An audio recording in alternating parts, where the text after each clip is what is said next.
Most people who grow potatoes are doing it exactly the way the instructions on the seed bag say to. Dig a trench, drop them in, cover them up, hill once or twice, and wait. And it works, technically. You get potatoes. But here's what nobody on that seed bag tells you. The plant you're growing is biologically capable of producing 3, 4, maybe 5 times more than what ends up in your bucket. You're not getting a bad harvest. You're getting maybe 20% of what that plant could have given you, if you just understood one thing about how potatoes actually grow.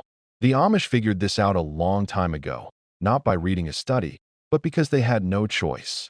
When you're feeding 10 or 12 people from a small plot of land, you can't afford to grow a crop at 20% of its potential. You need every square foot to produce as much as it possibly can. In this video, you'll learn the 2 methods they developed to do exactly that. One uses a wire structure you can build in 20 minutes.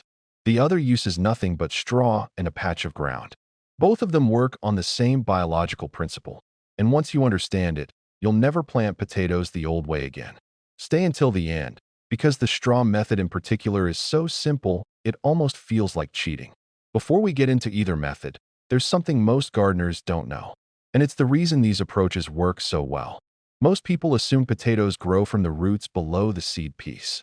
That's not quite right. Potatoes actually grow along the buried stem. The section of stem sitting underground, between your seed potato and the leaves above, sends out small horizontal shoots. Those shoots are called stolons. And at the tip of each stolon, something quiet happens. The tip swells, thickens, and becomes a new potato. Think of it like a tree branch. The more branch you have underground, the more fruit that branch can produce. In a conventional row, you hill soil around your plants once or twice. That buries a few inches of stem, a few stolons, a modest harvest.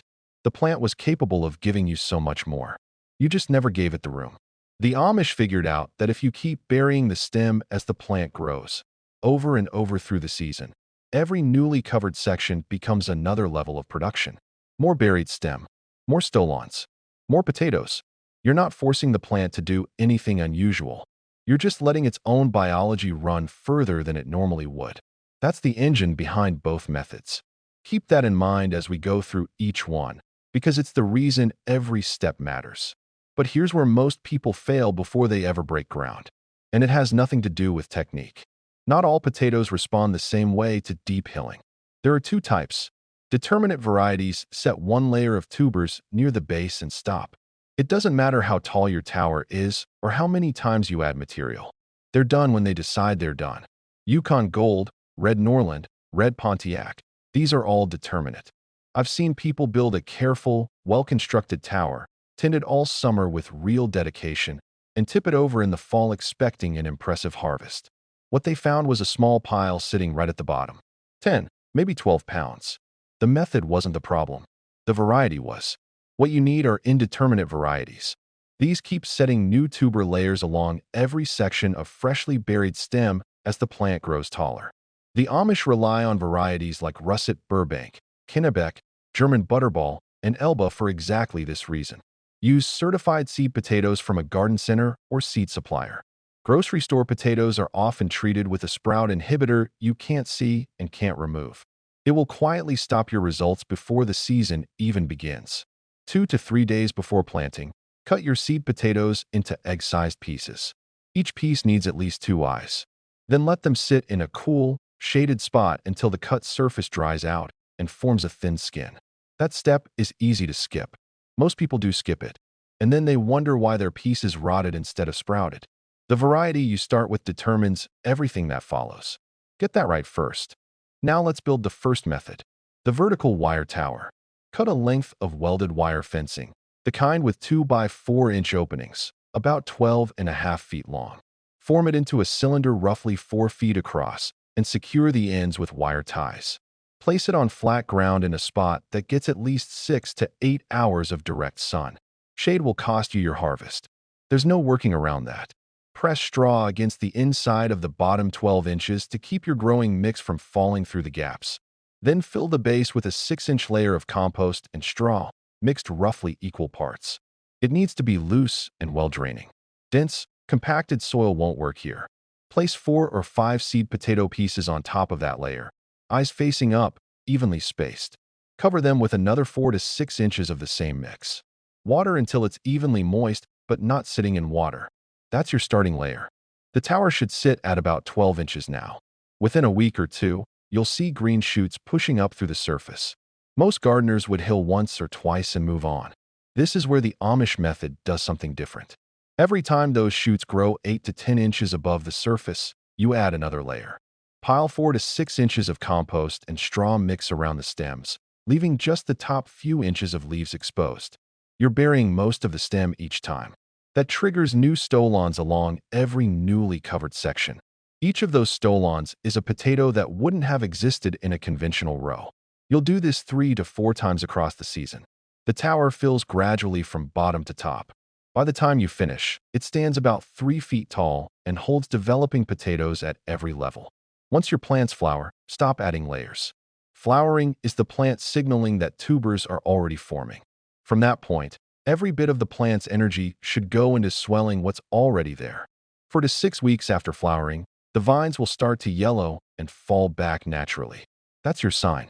Don't harvest early. Those last few weeks are when the potatoes put on real weight and their skins harden for storage. When harvest day comes, cut the wire ties and let the whole column collapse. Then just pull through the layers with your hands. Potatoes at every level, from top to bottom. No digging. No tools. My kids fight over who gets to do this part. One thing the tower demands is consistent watering. The growing mix is exposed to air on all sides and dries out faster than an in-ground bed. Push your finger 3 inches into the mix every couple of days. If it feels dry at that depth, water deeply until moisture comes through the bottom. Inconsistent watering gives you knobby, misshapen potatoes and a fraction of the yield you worked for. Steady moisture gives you smooth, heavy potatoes at every layer. Now here's the second method. This one suits anyone who wants results without building anything. I first saw it done by an Amish gardener in Lancaster County. He placed 4 seed potato pieces directly on the ground in a loose square, about 2 feet by 2 feet. Then he covered them with 8 inches of straw. No wire, no containers, no compost mix. Just potatoes laid on lightly loosened soil, buried under straw. When the shoots grew through and reached about 8 to 10 inches tall, he came back and added another thick layer of straw over the stems. He left just the tips of the leaves poking out. He did this 3 more times over the season. By the end, the mound stood almost 2.5 feet tall, and he hadn't done anything complicated once.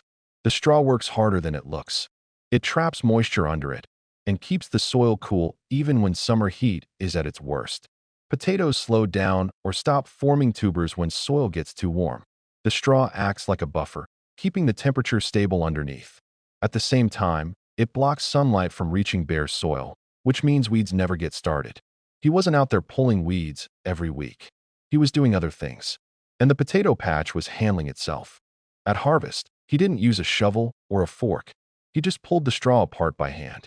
Underneath, sitting clean and dry on the soil surface, were his potatoes, nested in the straw at every layer. No mud to wash off, no accidental damage from tools. His yield from that single mound was around 50 pounds. I've grown this straw-only version alongside the wire tower in the same season to compare them. The tower produces more, mostly because the compost mix feeds the plant more richly over time. But the straw method is so easy and so forgiving that it's where I tell every new grower to start. If you have a patch of ground, a few seed potatoes, and some straw, you can have 50 pounds of potatoes in about 14 weeks with almost no effort at all. Add a handful of balanced organic fertilizer to each straw layer as you build up, and the gap with the tower method closes significantly. Both methods live or die on the same handful of details. And the mistakes that quietly wreck these projects are almost always the same ones. Using a determinate variety is the most common. It ruins the season before it starts, and the gardener usually blames the method instead of the seed. Using too much nitrogen is another one. You'll grow beautiful, leafy tops and find almost nothing underneath. Harvesting before the vines die back naturally costs you weeks of weight you earned. And washing potatoes before storage removes the very layer of protection that keeps them firm through winter. When harvest is done, don't rush them into storage. Spread them out in a cool, shaded, ventilated spot for 1 to 2 weeks. Nicks and small cuts heal over during this time. Skins harden. After that, store them somewhere around 40 degrees with moderate humidity. Treated right, they'll keep well into spring and sometimes beyond.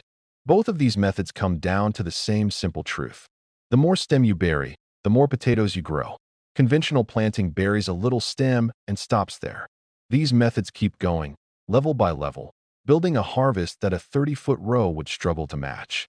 If this changes how you're planning your garden next season, drop a comment below and let me know which method you're going to try first. And if you want to take this further, once your potatoes are growing, the next battle most gardeners face is pests. The Amish handle that without a single bottle of pesticide too. They use the garden itself as the weapon, companion planting, trap crops, and a few simple kitchen sprays that cost almost nothing. I covered all of it in this video right here. Same philosophy, same results. Worth watching before your season starts.